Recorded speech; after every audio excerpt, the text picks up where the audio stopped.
నమస్తే VFM news కు స్వాగతం. కూటమి ప్రభుత్వంలో గిరిజనులకు రక్షణ లేకుండా పోయిందని వైఎస్ఆర్ కాంగ్రెస్ పార్టీ గిరిజన విభాగం అధ్యక్షుడు సీనా నాయక్ తీవ్ర ఆవేదన వ్యక్తం చేశారు. ఆదివారం అనంతపురం నగరంలోని జిల్లా వైఎస్ఆర్ కాంగ్రెస్ పార్టీ కార్యాలయంలో మీడియా సమావేశాన్ని నిర్వహించారు. ఈ సందర్భంగా గిరిజన మైనర్ బాలికను కిడ్నాప్ చేయడం అత్యంత దారుణమని తెలియజేశారు. గొరిదిడ్ల గ్రామంలో మైనర్ బాలికపై జరిగిన ఘటనకు సంబంధించి ఫిర్యాదు చేసేందుకు వెళ్లగా ఫిర్యాదు కూడా తీసుకుని పరిస్థితి నెలకొనుందని, దీంతో రాష్ట్రంలో జిల్లాలో గిరిజనులకు రక్షణ లేకుండా పోయిందని, ప్రస్తుతం అత్యంత దౌర్భాగ్యమైన పరిస్థితులు కొనసాగుతాయని వారు ఆవేదన వ్యక్తం చేశారు. కూటమి ప్రభుత్వం రాష్ట్రంలో అధికారంలోకి వచ్చినప్పటి నుంచి మహిళలకు రక్షణ లేదని, అదేవిధంగా దళిత గిరిజనులు, బీసీలకు, మైనార్టీలకు కూడా రక్షణ లేకుండా పోయిందని, అన్ని వర్గాల వారు తీవ్ర అవస్థలు పడుతున్నారని ఆవేదన వ్యక్తం చేశారు. ఈ కార్యక్రమంలో Raju Naik, YCP ST cell జిల్లా general secretary Jayaram Naik, ZP TS Goratla, Gujjala Shivayya city president Govinda Naik, జిల్లా ఉపాధ్యక్షులు తదితరులు పాల్గొన్నారు.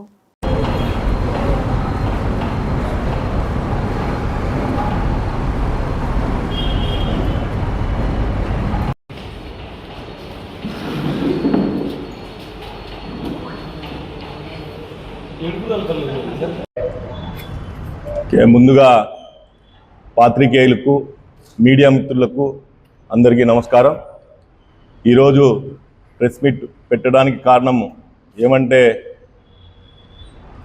పోయిన 4-5 రోజుల కిందట ఒక గిరిజన అమ్మాయిని మైనర్ బాలికకి కిడ్నాప్ జరగడం ఈరోజు మనము పేపర్లో కూడా అన్ని దానిలో కూడా చూసాము. ఎందుకంటే ఈ కూటమి ప్రభుత్వం వచ్చిన తర్వాత గిరిజనులకు రక్షణ లేకుండా పోతుందని చెప్పేసి మీ ద్వారా మేము తెలియజేస్తున్నాము.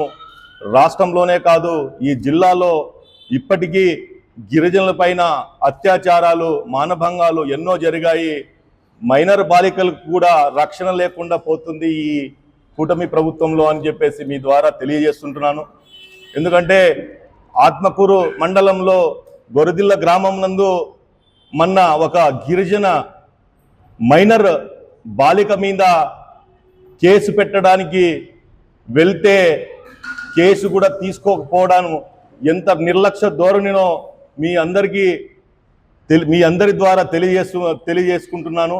ఎందుకంటే అదే గొరిదిల్ల గ్రామం నుంచి ఒక ఎస్టీ వారి తండ్రి పోలీస్ స్టేషన్కి వెళ్తే ఒక కానిస్టేబుల్ చెప్తాడంట, అబ్బా ఇక్కడైతే న్యాయం జరగదు, ఒక టీడీపీ క్యాండిడేట్ అనిల్ చౌదరి అతని దగ్గరికి పోతే మీకు న్యాయం జరుగుతుందని ఈ పోలీసులు చెప్తున్నారంటే ఎంత సిగ్గుచేటు అని చెప్పేసి మీ ద్వారా తెలియజేసుకుంటున్నా.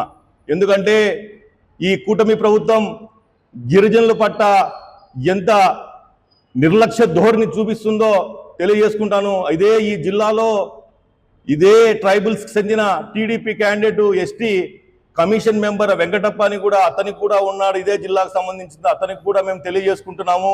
అయ్యా, గిరిజనుల పైన మానభంగాలు, అత్యాచారాలు అన్నీ జరుగుతున్నాయి.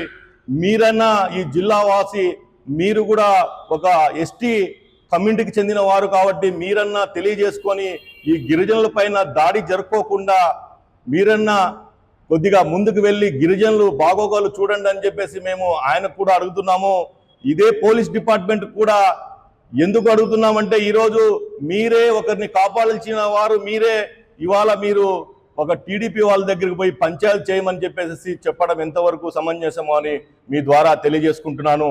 ఇలాగే జరిగితే, ఇలాగే ఎస్టీలను మీరు తక్కువ చూపు, చిన్న చూపు చూస్తే పెద్ద ఎత్తున ఆందోళన చేస్తాము. లేకపోతే మన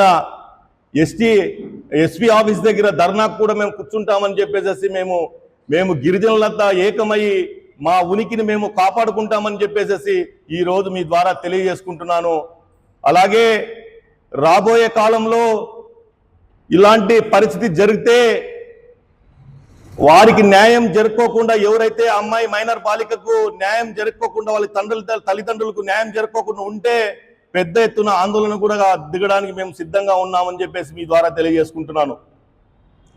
అలాగే పోలీస్ అధికారులు అయితే, ఎవరైతే ఒక కానిస్టేబుల్ హరి అని అతను ఉన్నారో అతను ఎలా చెప్తాడని చెప్పేసి ఈరోజు పేపర్లో కూడా మేము చదవడం జరిగింది. అతను రెఫర్ చేయడం ఎంతవరకు సమంజసం అని చెప్పేసి మీ అందరికి కూడా తెలియజేసుకుంటాను. ఇలాగే జరిగితే పెద్ద ఎత్తున ఉద్యమం చేస్తానని చెప్పేసి మీ ద్వారా తెలియజేసుకుంటూ సెలవు తీసుకుంటున్నా. మాట్లాడతావా?